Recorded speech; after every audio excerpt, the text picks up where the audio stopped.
and they know that, if people are mailing to this old address that nobody has checked in years, that means you're probably not doing a good job cleaning up your list. And that's another sign to them that you're not following best practices. Hey, podcast listener, you're about to discover insider tips, tricks, and secrets to making more sales and converting more prospects into customers with email marketing.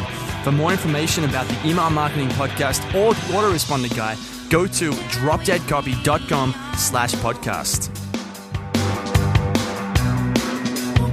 It's John McIntyre here, the Autoresponder Guy, and it's time for episode 93 of the McMethod Email Marketing Podcast, where, as I said last week, you're going to discover just how to get more sales, how to get more customers. It's an email marketing podcast, but at the end of the day, this is just marketing. It's just getting sales. And what you learn here, you can apply to anything. You can apply to email marketing. You can apply to your sales page. You can apply to your webinar, on and on and on and on. Right? And as you spend more time with this stuff, as you go through these podcasts, you will discover that a lot of this stuff is carryover.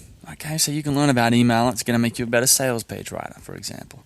And that's what I love about it. Okay, so today I'll be talking to, again, Matt Paulson. Now, Matt came on the show a while back to talk about some rules of entrepreneurship. And today he's back because he emailed me a little while back saying that he's got 120,000 email subscribers. He's sending 4 million emails a month. And during the time, as he's been growing his business, he has discovered a few things about email deliverability. Because when you're sending 4 million emails a month to 120,000 different people, you're going to run into some issues in terms of how to get your email into the inbox, past the promotions tab, how you're going to avoid those bounces, how do you avoid a bad reputation with Google and Yahoo and those kind of things if you get too many spam complaints.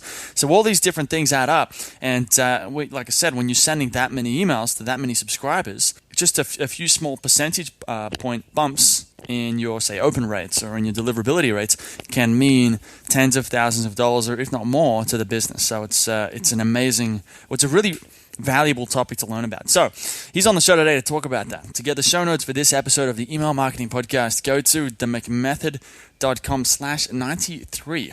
Now, I got a quick McMaster's Insight of the Week this week. It is, what software should you use for your autoresponder? I may have mentioned this before, but I feel it's worth repeating because I get asked this a lot by clients, by people emailing me, and these different things. Everyone worries or wonders, or both, about what software they need. Should they use Aweber or Drip or Entreport or Infusionsoft or something like Salesforce or ExactTarget? Like, at what level, what software should you use? And the answer is going to vary based on the size of the business and the complexity of the operation. However, generally speaking, just pick one. They all do very much the same thing. If you want a fully fledged CRM, go get something like ExactTarget or Salesforce. If you just want like a basic autoresponder, Aweber will do fine. Drip will do fine. If you want some marketing automation stuff, go with something like Drip. You've also got ActiveCampaign. But don't stress over this. Don't think that software is the most important decision here. The main thing, if you want to get email marketing set up on your business, is just to start sending the damn emails. It's not to get the perfect software. They all do very much the same thing in slightly different ways. But at the end of the day, it really is the same thing. Just pick one, go with it, get it running. That's it. Okay. Now, the other thing is reviews. I love reviews. I eat them for breakfast when I can. Seriously, though, when I wake up and I check my computer and I look at the podcast reviews, it really does make my day. It does make this worthwhile. You can probably tell that I do enjoy this. I do have fun recording these podcasts, chasing after guests and having a bit of fun with myself like this, but I also love to get the feedback in the reviews. I sometimes get emails from people saying, "Oh man, I love this," and those are great. I love those emails. But when it comes to the podcast, the best thing you can do if you want to say thank you or show your support, jump over into iTunes or Stitcher. I think is the one if you're using Android. If you have an Android phone, jump over to iTunes, search for the McMethod Email Marketing Podcast, and leave me a review. Make it 4 or 5 stars if you can, or not, whatever floats your boat, and tell me what you think about the show. And I'll wake up and I'll eat it for breakfast. I'll just smile. I'll feel all happy and joyful about the day, okay? So yeah, that's it for now. Now, let's get into this interview with Mr. Matt Paulson on how to increase your email deliverability. It's John McIntyre here, the Autoresponder Guy. I'm here with Matt Paulson. Now, Matt was on the podcast a while back, episode 69, and we talked about the 7 deadly sins of first-time entrepreneurship, about a book that he was publishing, which went out a little while ago. But Matt actually hit me up recently to say that he's learned all this stuff about deliverability, how to get emails into the inbox, not because he's working at SendGrid or anything like that, but because he's just a guy who's sending a huge amount of emails. So he hit me up and he said, "Here, I got all these notes. How about we get on and we talk about deliverability and how to really overcome some of the common, I guess, limitations when you're trying to send email, trying to get email into someone's inbox." So that's what we're going to talk about today. How to get more open rates. At the end of the day, it means more sales. So that's the simple side of it. So Matt, how are you going today? I'm doing well. So I publish a daily investment newsletter, and we have, I think, about 117,000 people that get that daily email. So that ends up being between 3 and 4 million emails a month we send out to our subscribers. So we have sent out a lot of email. We've been through a couple of different email service providers. It's kind of along the way in the last 3 years that I've been sending out this newsletter.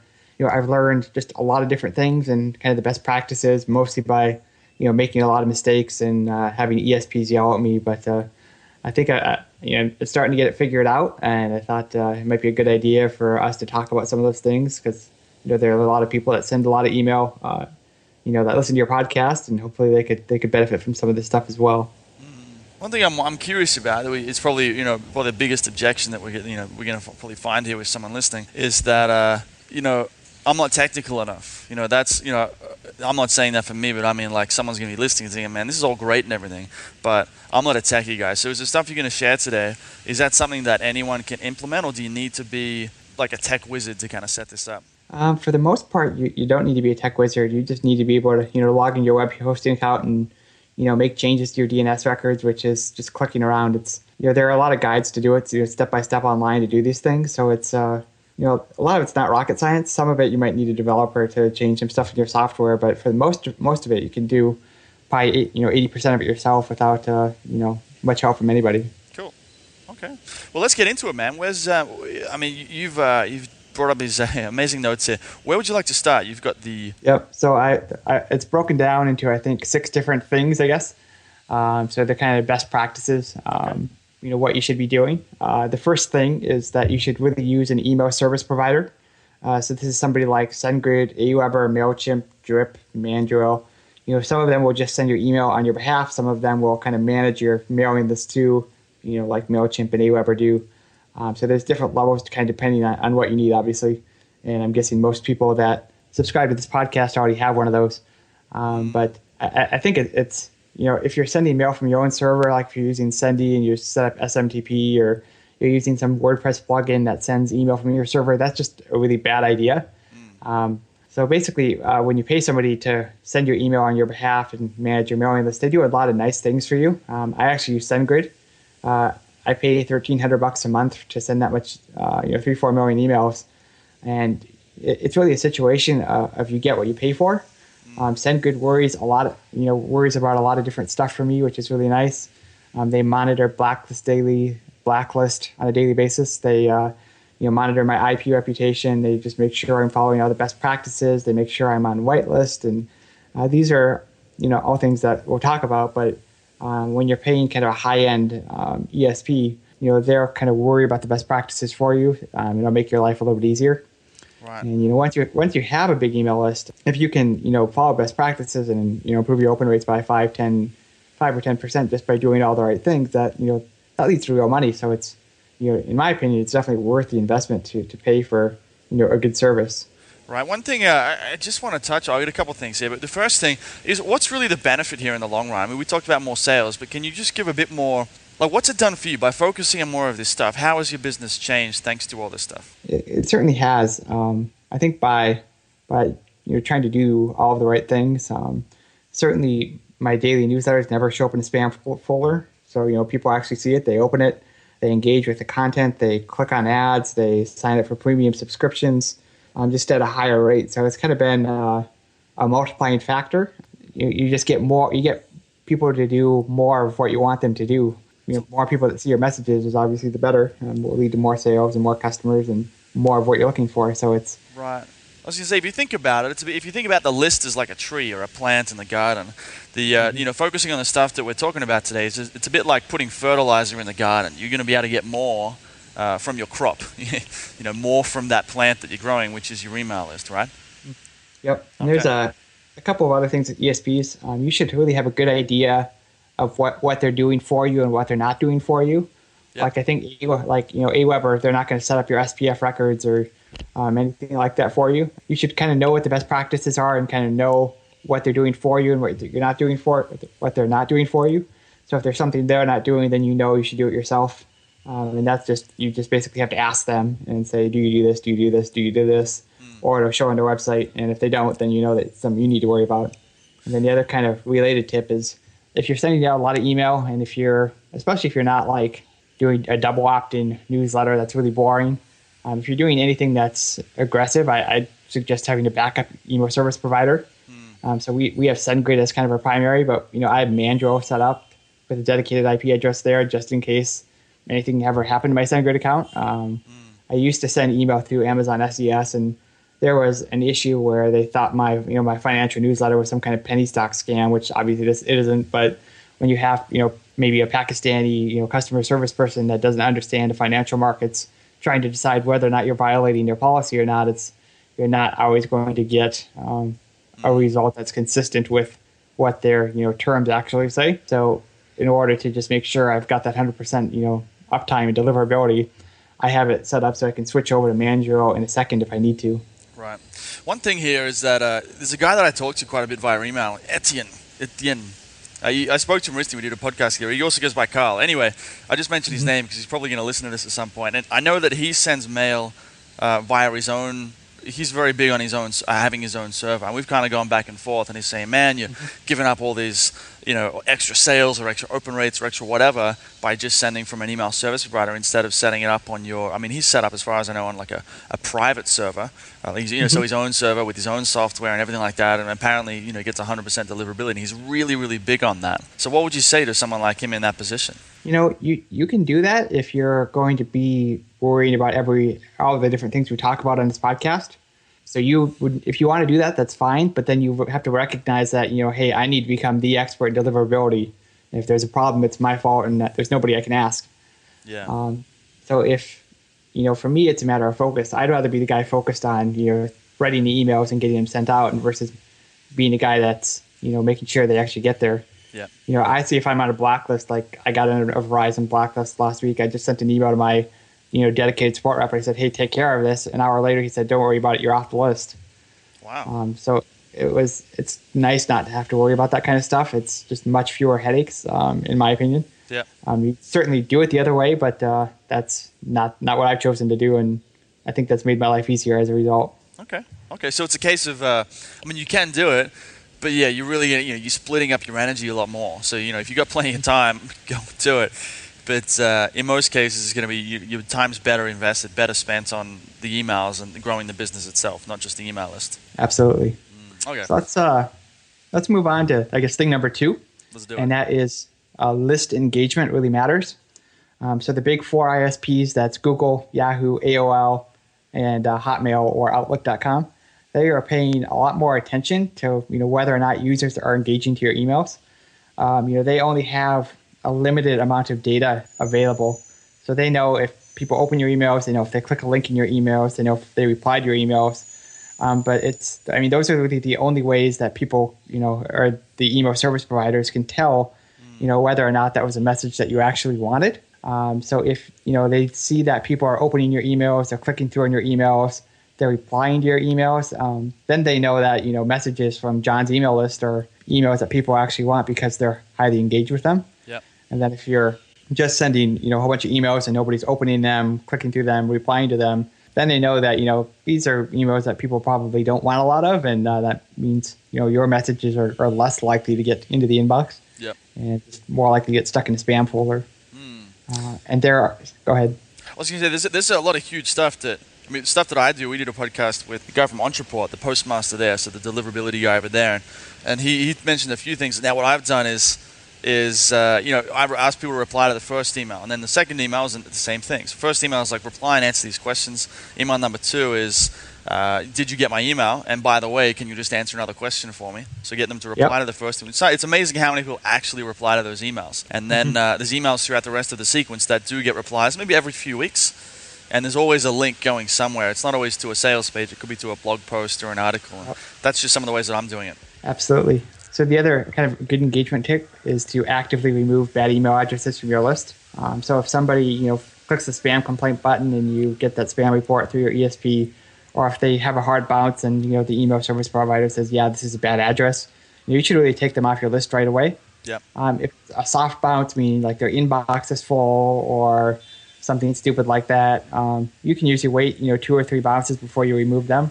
So it's I've seen people that like have 30% of their emails are bad and they keep mailing to them even though that like they're never going to get through. Yep. And spam or the spam list, ESPs, they look for this kind of thing. There are actually like old email addresses that become what are called honeypots, and they know that if people are mailing to this old address that nobody has checked in years, that means you're probably not doing a good job cleaning up your list, and that's another sign to them that you're not following best practices and maybe people don't want your email. Then another thing is, if somebody doesn't open an email from you for like 12 months, you should probably just take them off your list. If people aren't engaged, for that long and they don't open a single email or they don't click a single link, your emails probably are in a dead inbox or they're getting routed to some folder that nobody ever looks at. And I mean, it costs you money to have people on your list. So if they're not engaged at all, I think it's okay just to take them off the list at that point. Would you send them an email saying, unsubscribe them, and then send them an email saying, hey, look, you haven't opened an email from us in 12 months. We just unsubscribed you. If you want to resubscribe, click here. Yep. So what I do is I actually do, I think, 6 months just because based on the amount of mail we send.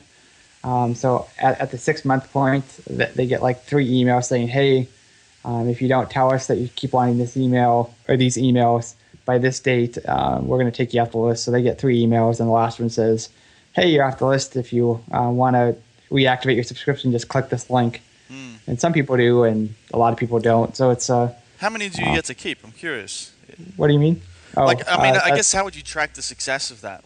I guess I don't. I guess I could see what the open rates for that, click-through rates for that email is, but I know it does get some people, and I think sometimes people like they aren't tracked as opens because they might only have like text email and they don't ever click the show images button.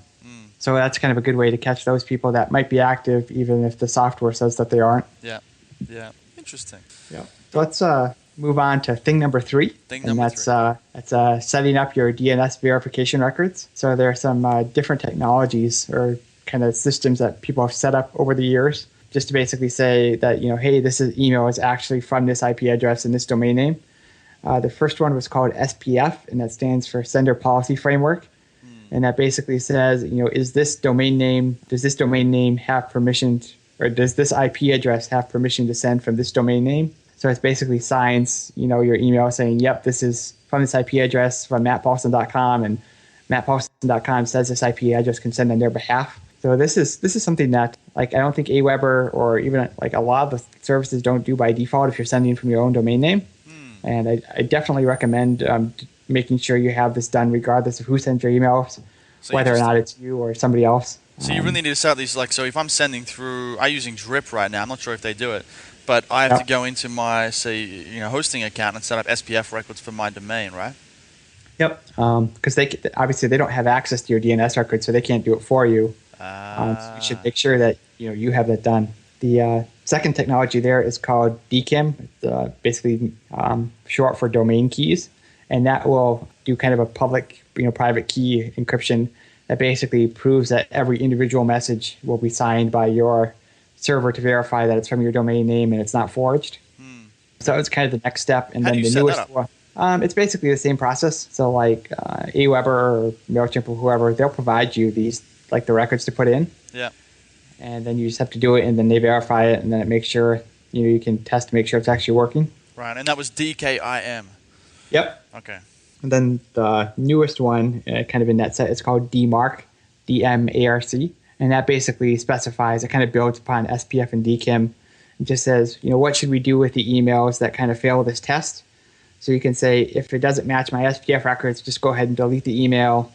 Or you can say, if it doesn't match my SPF records, treat it as gray mail. Maybe it's okay, maybe it's spam, or you can just say let it all through, which obviously nobody would recommend. DMARC is probably less necessary than the other two. Do you use DMARC? I don't think so. Yeah, okay. So I think if you do it wrong, it can really screw things up. And that's what I was thinking. Yeah, if you forget one of the domains you've used to send email, it's in an email account somewhere. All of a sudden, your emails might just go missing. Yeah, so I haven't set that up yet. I might at some point in the future, but SPF and DKIM are kind of the 90% of the way there. And does this make when you set this up, does this generally make I guess a boost or an increase in, I guess, deliverability rates? I think it does because service providers check for that. They look for signs that your domain name, your IP address is valid. They might look for like an SSL certificate. They might check to make sure there's actually a mail server there. They might check your DNS verification records. A lot of things like that. It's just basically, what are the signs that this is a real website and a real domain that people are actually using, and those are definitely kind of at the top of the list. Okay. So then kind of a secondary to that, and this really matters if you're running your own mail server. It's called reverse DNS. So basically with your DNS records, it points your domain name to this IP address, and then the reverse DNS basically says that this IP address belongs to this domain name. And a lot of mail servers will reject email if that's not set up properly. I've seen that in my own bounce records. When I was sending mail on my behalf, I'd see that messages, maybe 3 or 4% of messages would just get rejected because that wasn't set up. So if for whatever reason you're sending out mail on your behalf and you have a dedicated IP address, your web host can set that up for you. I don't think you can do it yourself, but you just ask them and they'll do it for you. Yeah. So in the event that you are doing that, that's definitely something to get done. Okay. We're up to tip number 4. Yep, and that is to manage your kind of email reputation, your IP reputation, your domain reputation, and kind of keep an eye on blacklist. So, the reputation of your IP address, that used to be the main focus, and now the trend is kind of moving more towards domain reputation because, if you're a spammer and you're on a domain name, you can always switch to a different IP address if you get blacklisted. So now it's, really more on a domain name is kind of where some of the focus is. If you're on a share, a pool of shared IP addresses, like if you're with like Amazon SES or SendGrid or MailChimp or any of those that where you don't have a dedicated IP addresses, they actually take care of it for you because that way, you're sharing an IP address with 5 or 6 other people. So that could be nice and that they'll worry about it all for you, but it could be bad and that somebody else's spamming would negatively affect your IP address, which would be bad news. Right. So I think if you have any decent amount of mail, 100,000 emails a month, like anywhere close to that, at that point, I think you should have a dedicated IP address because that way, your authority and reputation is based solely on what you send and it won't be affected by anybody else.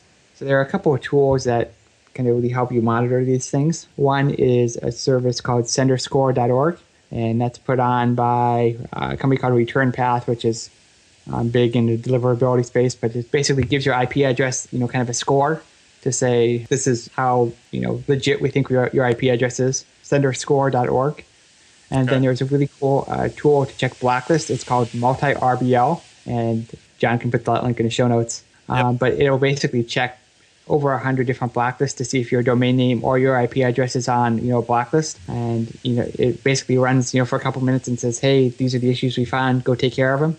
You want to search for both your domain name and your IP address, and if you find yourself on a blacklist, it happens more often than you think. I get blacklisted maybe once a week by some little no-name blacklist that nobody uses, but I take care of it anyway.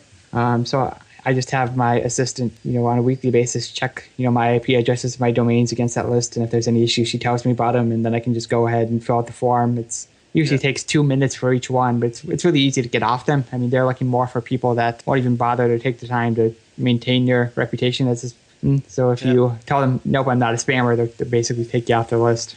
That's interesting. I just looked up the sender score for the McMethod.com, and it's telling me I'm missing the SPF record.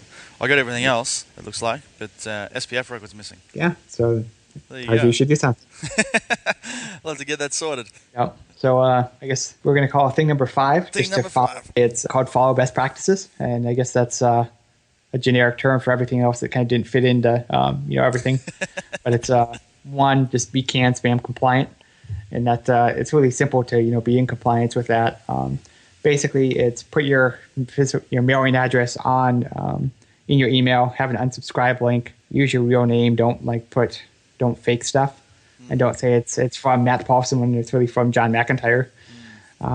You can Google all the requirements, but it's really simple. It's your real name, your address, and an unsubscribe link, basically. And I think you have to identify it as commercial email, so you can just say this is an advertising email somewhere in the footer, and you're fine. So you've I think you mentioned unsubscribe links. Do you put them at the top and the bottom, or just the bottom? I actually do both. Why is that?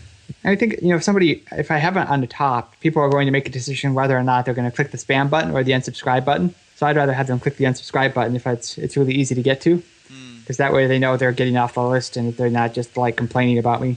Because if they're clicking the spam button, they don't want your emails. So I'd rather have them click my button and then not have a spam report against me. Right. Okay. The other thing with unsubscribes is, in Gmail, now at the top, sometimes if the mailing list has it set up right, there'll be like an unsubscribe link in kind of the header next to your name. Yeah. So there's this new unsubscribe header that's been out for a while, and that gives you kind of a little bit of a deliverability bump. And just by having that there, when if you click the spam report on Google and that's set up, it'll say, hey, do you want to report spam or do you just want to unsubscribe? Yeah. So that's kind of a nice way to turn what would be spam reports into unsubscribes, which are more preferable. Yeah. Okay. One of the other things to follow best practices is just to format your email properly. So you should have an HTML version of your email, a plain text version of your email. If you're going to do an HTML email, you should have the opening, closing HTML tags. They look for properly formatted email. Yeah. So if you're using an ESP, you don't have to worry about this so much. But if you're sending your own email, you do have to worry about that. Yeah. So that's basically that. Okay. And then pretty simple. The last and final thing is thing 6, and that is just to kind of review your deliverability on a weekly basis. Okay. So if you're with SendGrid or with Mandrill or whoever, you should just log into your account on a weekly basis, every Monday, and just see, how is my deliverability rate the last week? If it's, I usually stick around 99.5%. So I know if it drops below that, there might be an issue. So I just go back and look at the previous week, and, if the rates look good, then I don't do anything. And, if the number went down, then I go and check and see if there was an issue. Right. One thing I've had, because I'm using, a lot of these, whether it's Aweber or a lot of the other providers, they don't seem to provide, I've never found it, like a deliverability score. It's probably intentional from there. They don't want people looking at that. But I've been using a site called Mail Monitor app that I'm looking at right now. I get good deliverability in like 100%, and most of the time, sometimes it's 96, 98. But Hotmail is terrible. I got one email here right now that's 0% in Hotmail. Sometimes it's 100, but the average must be like 50 or 60%. So yeah, Hotmail, they give you like a green, yellow, red score. And I'm not quite sure how that works exactly. I think that SendGrid put out a guide about email deliverability. They have some stuff about Hotmail in there. That's worth checking out. Hotmail looks like they're stricter, or they're evaluating it on a little bit differently to the others. Yeah, they're all a little bit different. It's just you worry about the kind of the big four, and the littler ones you don't worry about so much. But you do, but you don't. Yeah. Okay. So, and the other thing is just to track what your open rates are. If you see a big drop in your opens, that might mean the emails got delivered, but they all showed up in a spam folder. And then, are people actually clicking through the emails? And I like to look back and see, like, what emails did I send that had, like, really high click-through rates, and then what did I do in them to get people to take that action? Yeah. So that's a nice way to look at trends. Absolutely. I think that's a really good piece of advice, where you really should, people should really look at what's been working for them in the past and then try and replicate that. Because some emails, and this is just like a general business thing. Like I've noticed for me, like people respond really well to templates and checklists and any sort of done-for-you sort of thing. So if I have an email about here's some templates, click here to download the templates there, that gets a really high open rate if templates are in the subject line, and a really high click-through rate. But if I mention like a download an ebook or something, it's not going to get anywhere near the same amount of response. So this is kind of like just a long term. You got to notice what people respond to. Absolutely. So that's basically it for thing 6. So the quick review is of the 6 things is number 1, use an ESP. Number 2 is that list engagement matters. 3 is set up your DNS verification records. 4 is manage your reputation and keep an eye on block list. 5 is just to follow best practices. And 6 is to review your email deliverability on a weekly basis. Cool. I was going to say, how do you, because I use mailmonitorapp.com. Do you know of any, is there any other service you recommend for checking deliverability? For me, SendGrid does it all for me, so I've never had to look into that. Okay. A very high-end one is called Return Path. They work with people that are even bigger than me, but they charge like $10,000 a year, so I haven't paid for that yet. So they'll, what do they do? They basically get you on some different whitelists so that ISPs, look upon you more favorably. Yeah. I think if my list were probably about twice the size it is now, I'd probably think about that, but I don't think it's quite worth me paying $10,000 a year yet to do that. Yeah. Okay, that's fair. And then so, like you also mentioned that SendGrid has a nice deliverability guide. Yes, they do. If you go to their website or just Google SendGrid deliverability guide, it's like a like a 30 or 40 page document, and it just kind of goes over a lot of what we've talked about in this podcast, and then just a lot of best practices that you should follow as well. Okay. Well, I can have a link to that in the show notes at themcmethod.com. If you just go to Google as well, like you said, if you look up SendGrid Deliverability Guide, it's the first one. It's a PDF there. So it looks like there's 2 versions of it as well. Man, this has been epic. I think this has been one of the most, like, as far as detail info-packed podcast, this would probably be right near the top, if not at the very top. Because if someone's listening to this and they get a notepad, I've got this in front of me, so I haven't been writing it down. But if I had a notepad, I'd have a few pages of notes right now. Yeah, there's a lot of action steps. I think if you're going to do one of these things and just start moving in that direction, I'd make sure you have your SPF and DKIM records set up. That's basic blocking and tackling of email deliverability. So if you don't have those set up, that'd be my first step. It's on the list, man. I'm probably going to do that. I'll do that later today. All right. Cool. All right. Well, thank you so much for coming on the podcast and sharing this stuff. If someone wants to learn more about you, or maybe get in contact and ask you a question, if that's okay with you, where's the best place for them to go and do that? I'm on Twitter. My user ID is MatthewDP, D as in dog, P as in pony. My personal blog, I talk about entrepreneurship and business and technology and stuff like that, is mattpaulson.com. Paulson is Paulson. And then my email address is just matt@mattpaulson.com. Feel free to email me, and I usually get back to people pretty quickly. All right, I'll have links, like I said, at the show notes at themcmethod.com. Matt, thanks for coming on. Absolutely.